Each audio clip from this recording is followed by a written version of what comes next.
అందరికీ నమస్కారం. పిరమిడ్ మాస్టర్లందరికీ నమస్కారం. నేనెవరు అని తెలుసుకోవడమే అదే ప్రణాళిక, అంతకన్నా వేరే ప్రణాళికలు ఏమీ లేదు. తానెవరో తాను తెలుసుకుంటే కథ ముగిసినట్లే. కథ కంచికి మనం ఇంటికి. అది తెలుసుకోకుండా కేవలం శరీర అనుభవాలతోనే, కేవలం మనస్సు యొక్క ప్రభావాలతోనే శరీరాన్ని వదిలిపెట్టేస్తే ఆ జీవితం అసంపూర్ణం. కానీ చనిపోయే ముందర నేను శరీరం కాదు, ఆత్మ పదార్థాన్ని, ఆత్మ యొక్క అనుభవాల కోసం నేను వచ్చాను అన్నీ తెలుసుకుంటే ఆ జన్మ సఫలమైనట్టే లెక్క. ఇది చాలా తేలిక. జన్మను సఫలం చేసుకోవడంలో ఏ కొండలు తవ్వక్కర్లేదు.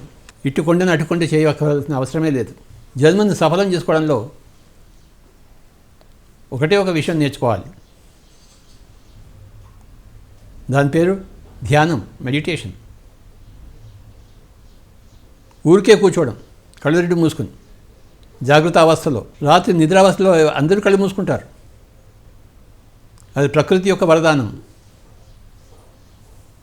కానీ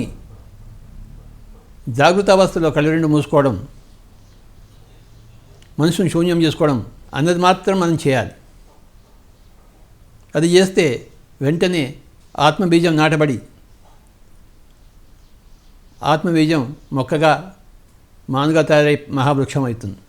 తనంతట తానే ఆత్మ చిన్న బీజంగా మొదలై ఆ ఆత్మ పదార్థం ధ్యాన సాధనతో ఆత్మ వటవృక్షమై అనేక పువ్వులు కాయలతో విరాజిల్లుతుంది. మానవుడు తనమంత తాను తెలుసుకోవడానికి ఒకటే ఒక క్రియ, దాని పేరు ధ్యానము.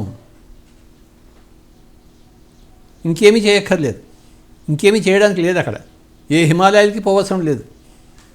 శరీరాన్ని మోసుకుని శరీరాన్ని ఎక్కడికి తీసుకెళ్ళవలసిన పని లేదు. ఏ కొండ ఎక్కక్కర్లేదు, ఏ గుహలోనూ పోవక్కర్లేదు. కేవలం మన కళ్ళను మనం జాగ్రత్త అవస్థలో మూసేసుకొని సుఖమయ ప్రాణాయామంలో ఉంటే మన ఇంట్లోంచే మనం సరియైన జీవితం మనం గడపవచ్చు. చదువులు చదవనేల, సన్యాసి కానేల, షణ్మతంబుల చిక్కి చావనేల, చావు పుట్టు లేని చదువేదో చదవరో విశ్వధాభిరామ వినరవేమ. ఏవో చదువులు చదువుతాం చిన్నపంచి.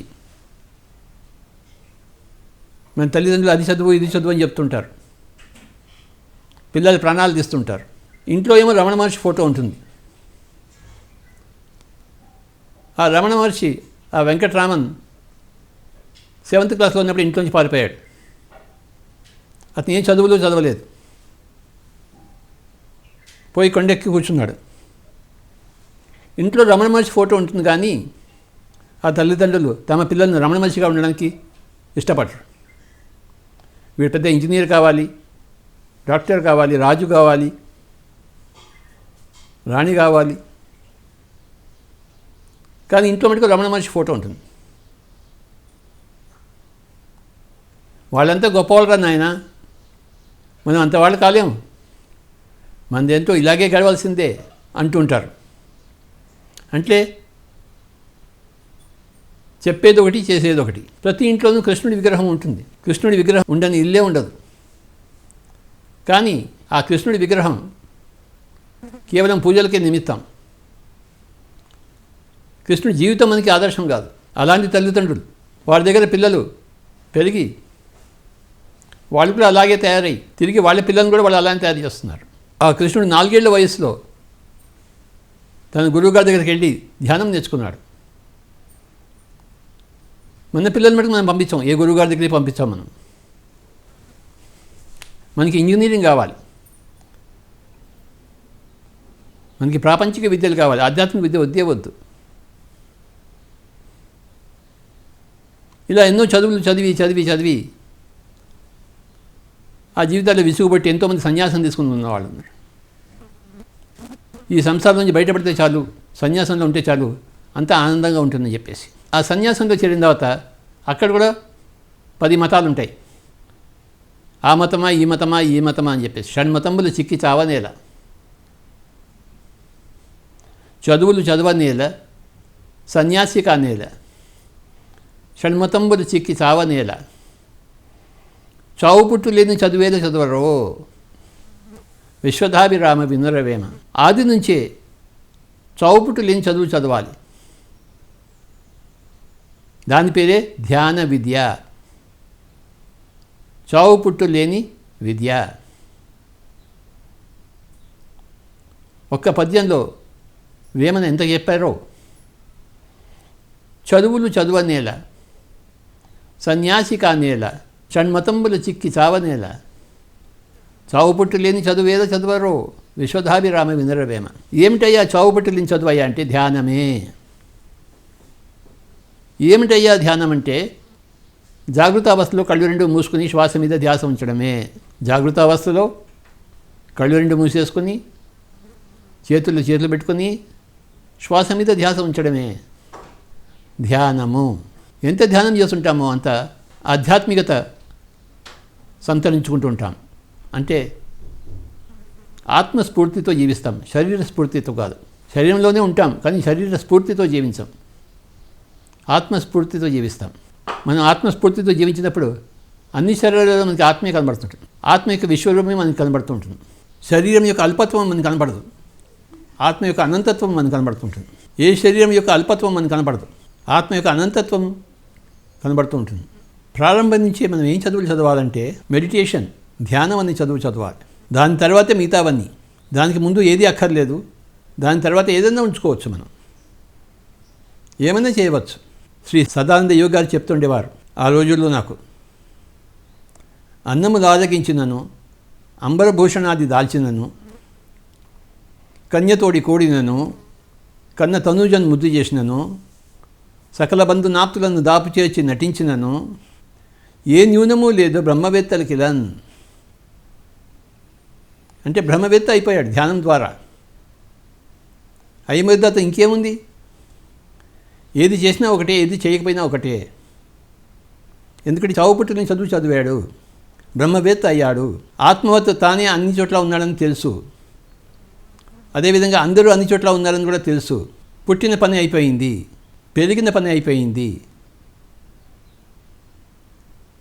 ఇంకా సంతోషంగా శరీరాన్ని వదిలిపెట్టేసి వెళ్తాడు. శరీరాన్ని వదిలిపెట్టేసేందుకు ఆ సమయం వచ్చినప్పుడు ఏది బాధపడ్డు, సంతోషిస్తాడు. ఇంకా తన శరీరాన్ని వదిలిపెట్టేస్తున్నందుకు సంతోషిస్తాడు. చదువులు చదువనేల, సన్యాసి కానేల, షణ్మతంబులు చిక్కి చావనేల, చావుపుట్టు లేని చదువేల చదువరో విశ్వధాభిరామ వినురవేమ. అందరికీ ఈ చావుపుట్టు లేని చదువు నేర్పించడమే పిరమిడ్ స్పిరిచువల్ సోషల్ మూవ్మెంట్ యొక్క ఉద్దేశం. వేమన యోగి నోట్లోంచి ఊడిపడిందే పిఎస్ఎస్ఎం. వేమన చెప్పకుండా వదిలిపెట్టేసింది ఏమీ లేదు. పిఎస్ఎస్ఎం మాస్టర్సే వేమనను సంపూర్ణంగా పట్టుకున్నవాళ్ళు. వేమన పద్యాలకు ప్రతిరూపాలు అయిన వాళ్ళే పిరమిడ్ మాస్టర్స్. తనలో సర్వం ఉండగా తన లోపల వెదుక లేక, ధర వెదకెడి ఈ తనువుల మోసెడి, ఎద్దుల మనముల తెర్పంగ వశమే మహిలో వేమ. తనలో సర్వం ఉండగా, ఎక్కడికో వెళ్ళక్కర్లేదు సర్వాని కోసం, సర్వం కోసం సర్వము వెతక్కర్లేదు. తనలోనే సర్వం ఉండగా తన లోపల వెదుకలేక, ధర వెదకెడి. ఎక్కడికో తిరుపతికి పోతుంటాం, అక్కడ దేవుడు రామేశ్వరంకి పోతుంటాం, కాశీ పోతుంటాం. ఎవరూ కళ్ళు తెరవరాదు, అన్ని కళ్ళు మూసేసుకుని చెప్పేవాళ్ళు ఎవరూ లేరు. నీ దగ్గరే సర్వం ఉంది నాయన, నీలోనే ఉన్న సర్వస్వాన్ని నువ్వు చూసుకో, నీలో ఉన్న సర్వస్వాన్ని నువ్వు తెలుసుకో. తనలో సర్వం ఉండగా తన లోపల వెదుకలేక, ధర వెదకెడి ఈ తనువుల మోసెడి, ఎద్దుల మనముల తెల్పంగ వశమే. ఎద్దు అన్నాడు, వాడు మానవుడే కాదు, వాడు ఎద్దు, శరీరాన్ని మోసే ఎద్దు, తన బరువును తాను మోసే ఎద్దు. ఇంతకన్నా పదజాలం ఉపయోగించడానికి ఏముంది అక్కడ? అదే నువ్వు ఒక ఎద్దురా దున్నపోతుడు అంటే ఇక అంతకన్నా చెప్పడానికి ఏముంది అక్కడ? నువ్వు పశువులా ఉన్నావోయ్. తనలో సర్వం ఉండగా తన లోపల వెదుకలేక, ధర వెదకడి ఈ తనువుల మోసడి, ఎద్దుల మనముల తెల్పంగ వశమే మహిళోవేమ. బ్రహ్మం బనంగా వేరే పరదేశమున లేదు, బ్రహ్మం బనంగా తానే బట్టబయలు, తన్నుదా నెరిగిన తానే పో బ్రహ్మంబు విశ్వధాభిరామ వినురవేమ. మనల్ని మనం తెలుసుకోవడం కోసమే మనం పుట్టాం. అదే జన్మ యొక్క ప్రయోజనం, జన్మ యొక్క లక్ష్యం. ఏ బిల్డింగ్లు కట్టడం కాదు, ఏ జమీందారుగా ఉండడం కాదు, ప్రైమ్ మినిస్టర్గా, చీఫ్ మినిస్టర్గా ఉండడం కోసం మనం పుట్టలేదు. మనమే దేవుడు అని తెలుసుకోవడం కోసం మనం పుట్టాం. అది చాలా సింపుల్, చాలా సరళం. జాగ్రత్త అవస్థలో కళ్ళు రెండు మూసుకోవడము, శ్వాస మీద ధ్యాస ఉంచడం. నిద్రావస్థలో కాదు, స్వప్నావస్థలో కాదు, జాగ్రత్త అవస్థలో కళ్ళు రెండు మూసుకోవడము, శ్వాస మీద ధ్యాస ఉంచడము, అంతే సంగతులు. ఇంకా వాడు క్రమేపీ తనను తాను తెలుసుకున్నట్టే లెక్క. ఎంత సింపుల్ విషయమో ఇది. వాడు రమణ మనిషి అయిపోయినట్టే లెక్క, వాడు ఒక గౌతమ బుద్ధుడిగా అయిపోయినట్టే లెక్క, వాడు ఒక వేమన యోగిలా అయిపోయినట్టే లెక్క. ఎందుకంటే వీళ్ళందరూ ఏం చేశారు, ఈ అబ్బాయి కూడా అదే చేశాడు, ఈ అమ్మాయి కూడా అదే చేసింది. ఇంట్లో కూర్చుంది, కళ్ళు రెండు మూసుకుంది, శ్వాస మీద ధ్యాస పెట్టింది. రమణ మహర్షిగా అయిపోయింది, గౌతమ బుద్ధుడిలా అయిపోయింది, వేమన యోగిలా అయిపోయింది ఆ అమ్మాయి. తన్ను తాను తెలుసుకుంటే సర్వము తెలుసుకున్నట్టే లెక్క. చదువులు చదువనేల సన్యాసికానేల షణ్మతంబుల చిక్కి చావనేల చావు పుట్టులేని చదువేల చదువరో చదువరో చదువరో విశ్వదాభిరామ వినురవేమ.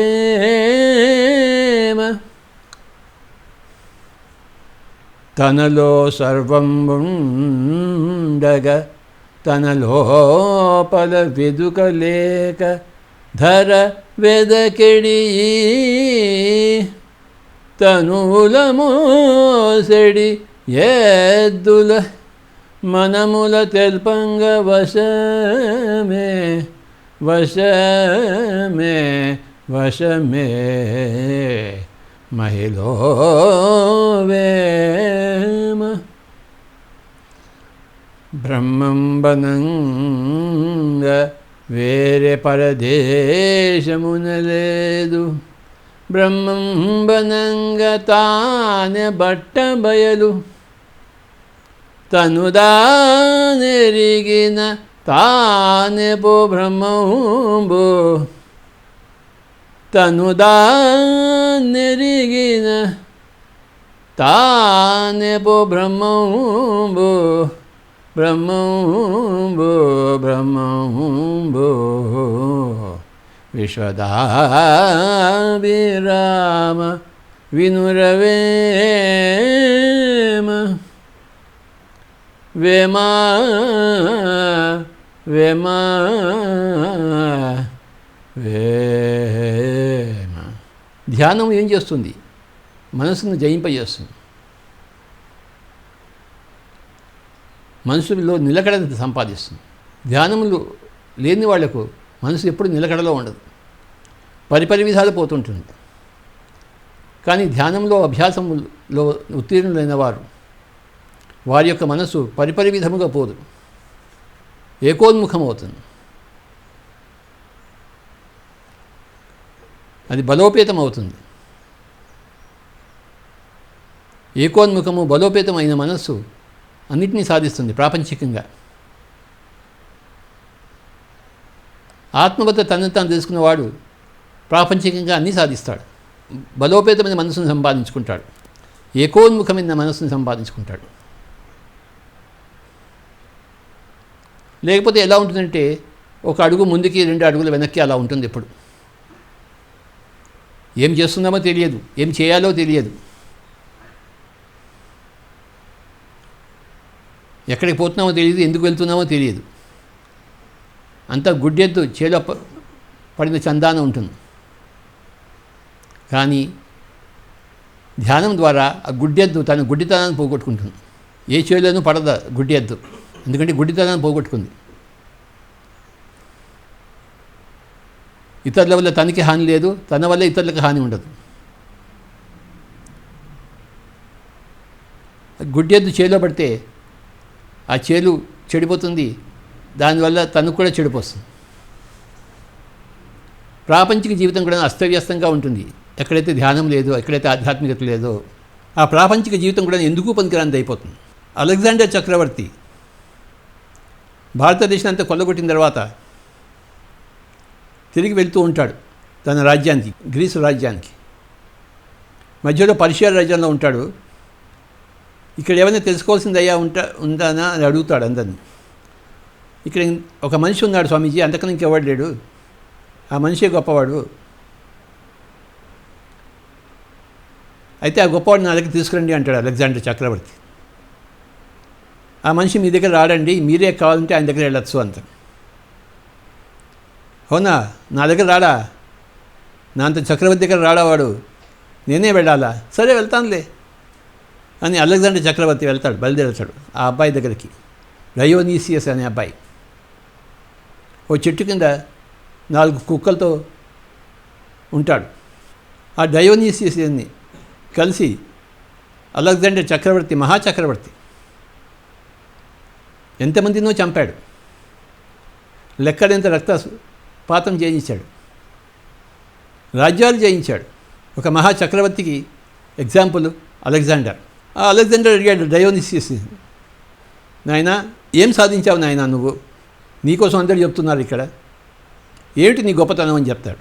అప్పుడు డయోనిసియస్ అంటాడు అలెగ్జాండర్తో, స్వామి నా గొప్పతనం ఏంటో తెలుసా, నేను ఎప్పుడూ ఆనందంగా ఉంటానంటాడు. నాకు ఆనందానికి కొరతే లేదంటాడు. నా కుక్కలు నాకు ఆనందాన్ని ఇస్తుంటాయి, ఈ చెట్టు నాకు ఆనందాన్ని ఇస్తుంటుంది, ఆ మేఘాలు నాకు ఆనందాన్ని ఇస్తుంటాయి, ఈ నేల నాకు ఆనందాన్ని ఇస్తుంటుంది, నా శరీరం నాకు ఆనందాన్ని ఇస్తుంటుంది, ఆ సూర్యుడు నాకు ఆనందాన్ని ఇస్తుంటాడు, ఆ చంద్రుడు నాకు, ఆ తారలు, ఆ నక్షత్రాలు, ఆ గాలి, చల్లటి గాలి నాకు ఆనందాన్ని ఇస్తుంటుంది. నా ఆనందానికి కొదువే లేదు నాయన, నేను బ్రహ్మాండమైన ఆనందంలో జీవిస్తున్నాను నాయన అంటాడు డయోనిసియస్ మరి అలెగ్జాండర్ చక్రవర్తితో. అప్పుడు డయోనిసియస్ ఇంకో ప్రశ్న అడుగుతాడు అలెగ్జాండర్కి, నాయనా నువ్వు ఇన్ని రాజ్యాలు కొల్లగొట్టావు, నువ్వేం చేస్తావు, వీటన్నిటిని, ఈ ధన సముదాయాన్ని నేను తీసుకుని నా రాజ్యానికి వెళ్ళి నేను అక్కడ శేష జీవితాన్ని హాయిగా గడుపుతాను అన్నాడు. అప్పుడు డయోనిసియస్ అంటాడు, నాయనా నీ సంగతి నీకు తెలియదు, నీకు అసలు నువ్వు మీ ఊరికి నువ్వు వెళ్ళవు నువ్వు, నేను వెళ్ళకపోవడం ఏమిటి, అప్పుడే సగం దూరం వచ్చేసాను, ఇంకొక దూరంలో నేను మా రాజ్యానికి వెళ్ళిపోతాను, గ్రీస్ రాజ్యం,